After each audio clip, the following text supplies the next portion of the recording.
you start with a student? Each student, I know we talked a little bit about that. Where do you start? Do you start just on the keys and then understanding music, reading the notes? Where do you start with them generally? Right. I do work with method books. I know some people have their own ideas of which method to use, and I love Weber. So I would start a student with Weber. So in other words, where's middle C? The typical method. The basics. Exactly, Okay. the basics. I think that is really important. But then I also have my own course where I introduce the chord Is this a charts course that you've built? Yes. It's not in print or anything. I just have chord charts that I give my students. So I start with scales and chords very, very early because that's the foundation of everything. So when that seems to make sense, right? Oh my goodness, right. absolutely. And that's what most students, so many students don't want to do that. They're like, Right. well, we don't want to do the scales and chords, and I tell them that's the base, that's the foundation. They want to play before they can actually. Exactly, yes, exactly. Yeah, you need to know the building blocks before you actually can build, right? Do you play with every? I mean, will you ever have? I know you said at times you'll go out to the studio and maybe with a student. Would you do a performance with a student? Is that something that you've done? I haven't done that a lot, but some of my students do, and that makes me so happy. They go and they play at a retirement facilities. So that's going to be very rewarding. Wonderful, wonderful, especially over absolutely. Christmas time. Yes, they will do that.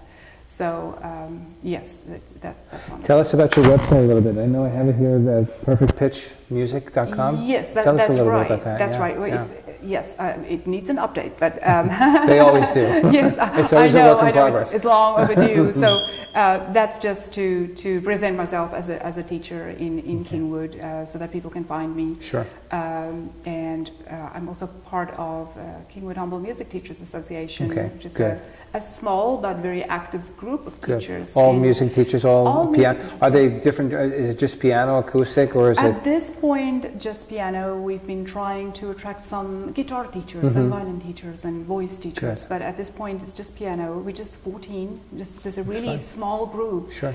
But it's wonderful because you can, as a teacher with a private studio, you can easily feel as if you're teaching on this little island, and really not connected. And we need to learn from each other. We have a professional jazz pianist in our group who's just wonderful. We have a concert pianist in our group with a music school in Kingwood. She's the owner of Kingwood Music School. We have many interesting people in our small little group. Do they teach as well? They teach as well. They teach as well. Wonderful. And so we can learn from each other, and we have regular workshops. And how can you have a piano tournament? Yes. If how could we get that message out? Is that a message that needs to be told to the public so that they can? This small group of very, very diverse and talented musicians, right? So yes, and we have a website too. So yes. Can you tell us? KingwoodHumblemusic.org. Okay. Can you repeat that again, please? KingwoodHumblemusic.org.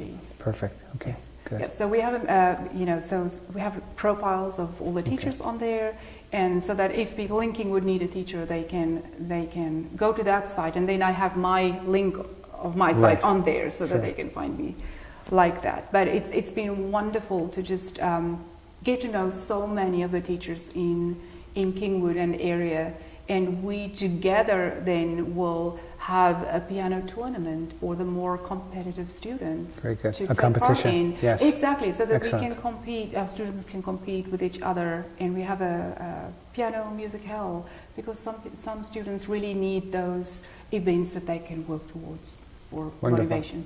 That sounds like a great goal for the students and the teachers, because it's a collaborative effort. Right, absolutely. And you kind of feed off of each other because you have each has its own specialty, right? Definitely, definitely. We have about 5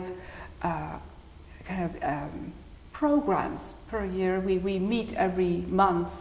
And these programs are open to some of our students, elder students who would like to attend. Absolutely, because we have wonderful people coming in our own group, and then from the area to come and talk to us and play for us. And play for you as well. And it's wonderful, it's very enriching. What would you say to parents that have children that are kind of on the fence?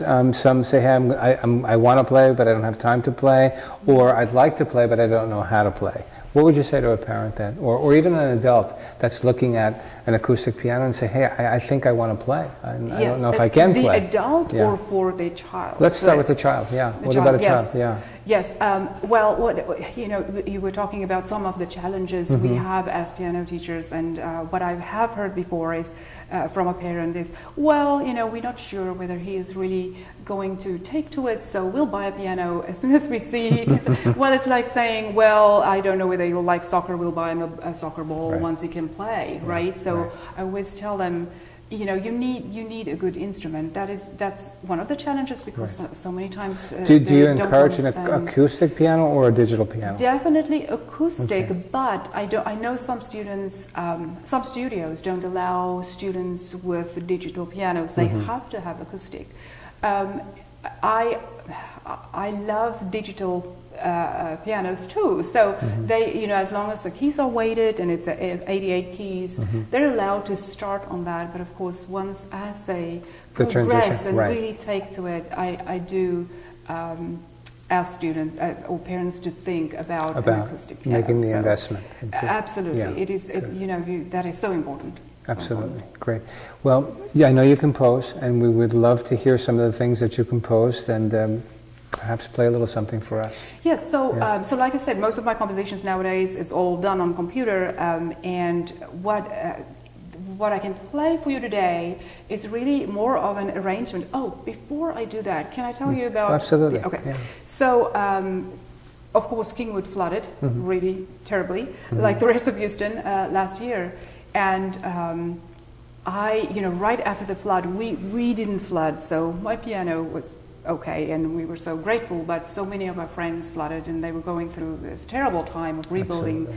And I just, one evening, I just thought, well, let me write something for Kingwood, right? And so I always loved, and as a child, I used to love to sing numbers. I could never remember, let's say, I'm not going to sing my bank account number, but I can sing it. I can remember the melody. It's harder to remember numbers. So I thought, well, let me see whether the zip codes of Kingwood can form an interesting melody. And it did. And kind of jazzy, because it's 77339. Right? Let's hear that. So it is 77339, right? So if you, and then 77345, right? 77345, and then 77346. So I really like to do that. That was just an interesting project.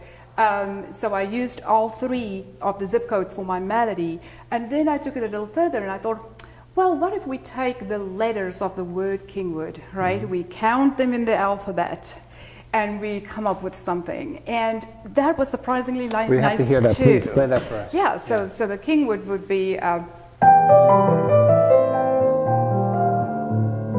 right. So it's a very, very simple composition, but really fun, because it's the sound of Kingwood for the zip codes.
That was fun, right? Yes, That's fun. absolutely fun. Yeah, And I that's placed fun. it. I posted it to